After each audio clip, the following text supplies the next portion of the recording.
दिया। गजा के हस्पताल पर भी बमबारी कर दी। 471 फ़लस्तीनी शहीद हो गए। मासूम बच्चे और तिब्बी अमला भी शहदा में शामिल हैं। 314 जख्मियों में से 28 की हालत तशवीशनाक है।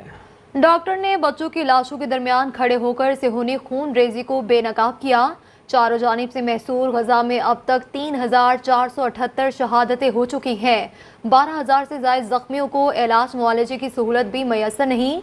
मलबे तले दबे अफराद की जिंदगियां बचाने की कोशिशें भी इसराइली हमलों से नाकाम हो रही हैं।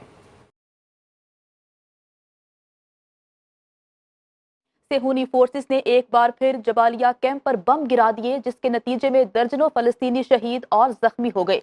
हमलों में मजमूई शहादतें 8,796 हो चुकी, जिनमें 3,648 बच्चे और 2,290 खवातीन शामिल। जख्मियों की तादाद भी 22,000 से तजावुज कर चुकी है। गजा के बच्चे कुछ अस्पतालों की हालत जार भी संगीन हो चुकी है। 107 में से 67 तिब्बी मराकज इस वक्त बंद हो चुके हैं।